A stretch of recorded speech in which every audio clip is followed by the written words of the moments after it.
नमस्कार दोस्तों। देश भर की सहकारी समितियों, राज्यों एवं राष्ट्रीय स्तर के सहकारी संघों में पारदर्शी तरीके से चुनाव कराने के लिए सहकारी चुनाव प्राधिकरण यानी सीईए का गठन किया गया है। 2021 में सहकारिता मंत्रालय के गठन के बाद सहकारी संस्थाओं में चुनावी सुधारों की यह पहली बड़ी पहल थी।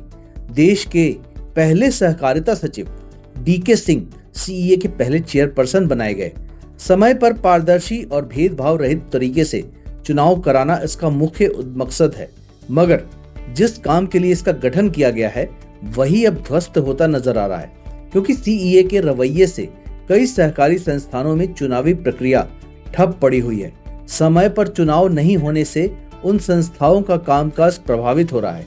इनमें सबसे पहला नाम देश भर की सहकारी समितियों के राष्ट्रीय संगठन यानी भारतीय सहकारिता की शीर्ष संस्था national cooperative union of India यानी एनसीयूआई है।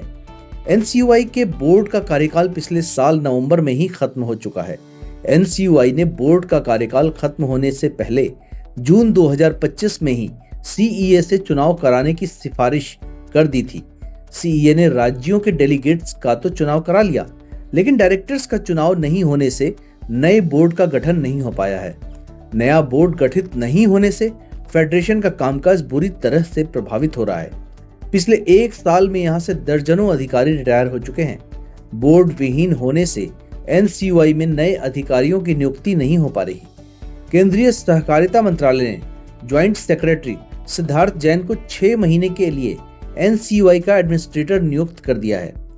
एनसीयूआई में अराजकता फैलने से रोकने के लिए एडमिनिस्ट्रेटर का यह कहकर नियुक्त किया गया कि वह 6 महीने में चुनाव हो जाने तक बने रहेंगे। उनकी नियुक्ति 19 जनवरी 2026 को की गई है। उनकी नियुक्ति को 1 महीने से ज्यादा समय हो चुका है।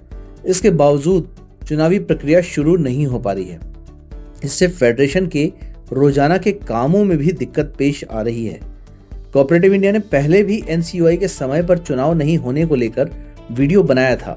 चुनाव संपन्न कराने की जिम्मेदारी सहकारी चुनाव प्राधिकरण का है, लेकिन उसके ढीले ढाले रवैये के चलते सहकारिता क्षेत्र की सर्वोच्च संस्था पंगु हो चुकी है। इसी तरह national federation of state cooperative banks यानी नेफ्स्कॉब के बोर्ड सदस्यों का कार्यकाल पूरा हो चुका है। वहां भी चुनाव होने हैं। 3 महीने पहले ही बोर्ड को भंग होने की सूचना के साथ केंद्रीय सहकार चुनाव प्राधिकरण से वहां चुनाव कराने का आग्रह किया गया था, लेकिन अभी तक प्रक्रिया शुरू नहीं हो सकी है। वहां के निर्वाचन प्रक्रिया की अभी तक अधिसूचना भी जारी नहीं हुई। ऐसे में वहां का कामकाज भी प्रभावित होने लगा है। चुनाव प्राधिकरण की ढिलाई और प्रक्रिया को लेकर लगातार सवाल खड़े होते रहे हैं। Bihar state cooperative marketing union यानी बिस्कोमान का चुनाव इसका सबसे बड़ा उदाहरण है। पहले तो बिस्कोमान का चुनाव बार बार टाला गया। उसके बाद जब डायरेक्टर्स का चुनाव हुआ तो वह कानूनी पचड़ों में फंस गया, जिससे नतीजों की घोषणा में देरी हुई।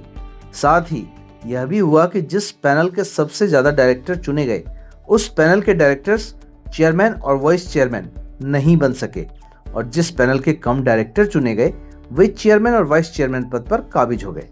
नतीजों की घोषणा नहीं होने से डायरेक्टर्स को लालच देकर अपने पाले में किया गया और सीईए चुपचाप यह सब देखता रहा। यह अपने आप में एक अनोखा उदाहरण है। इससे सीईए की कार्यप्रणाली सवालों के घेरे में भी आ गई है। कुछ इसी तर्ज पर डेलीगेट्स और डायरेक्टर्स के चुनाव की प्रक्रिया पूरी होने के बाद भी सीईए ने क्रिप्को बोर्ड के गठन में कई महीने लगा दिए। और भी ऐसे कई उदाहरण हैं जिससे केंद्रीय सहकारी चुनाव प्राधिकरण संदेह के घेरे में है। जबकि सहकारिता में सुधार के तहत सहकारी संस्थाओं में चुनाव प्रक्रिया समय पर पूरी कराने के लिए ही इसका गठन किया गया है।